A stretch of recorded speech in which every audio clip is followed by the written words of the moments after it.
It's Jean here, and I wanted to explain why I decided to release this album, Love and Blood, in a different kind of way. And I realized that a comic rendering may be an odd way to do this, especially since the album is full of some pretty heavy stuff, but it also seemed like a very clear and straightforward way to go. So, here goes. First, let me say I'm a music fan, not just a musician. And stating the obvious, the way we release and get new music is pretty different than it was when I was a kid. And I love some of these changes. I mean, I can go grab a track the second I hear it. And yeah, kids, I pay for my downloads, if for no other reason than it's good karma. But I really do think it's just the right thing to do. Anyway, change is a double-edged sword. And there are some things that I really miss from, dare I say it, the old days.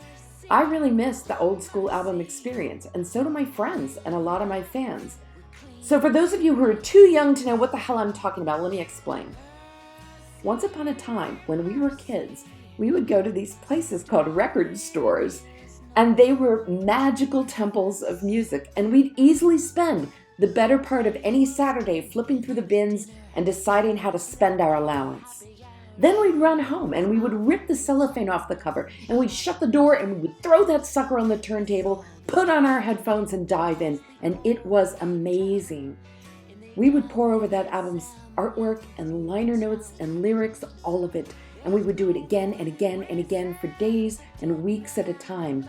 And then we would share the experience with friends. We'd spend hours at each other's houses or in dorm rooms to hear what our friends were listening to, and that was amazing too.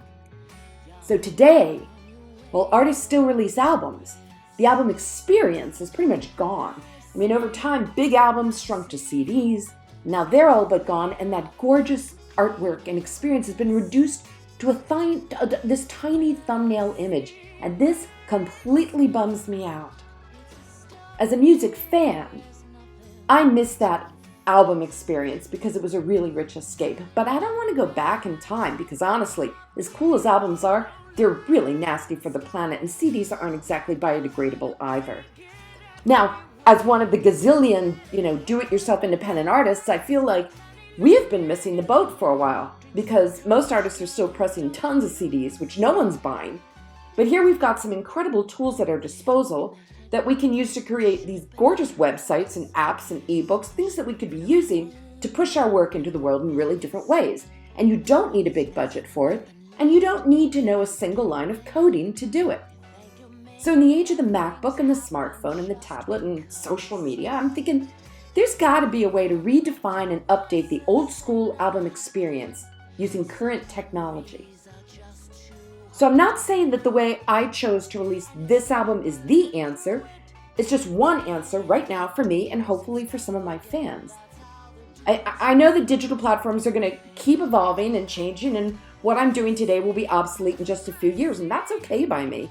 All I'm really saying is that I think artists have some abundant options out there, and when it comes to releasing our music, we can and we should shake it up a bit. Honestly, and I mean this, I don't really care if this release model works or doesn't work. I'm learning a ton from the experience, and putting all of this together, I promise you, it was a whole lot more fun than sitting around moaning that it's almost impossible to make any money as a musician anymore.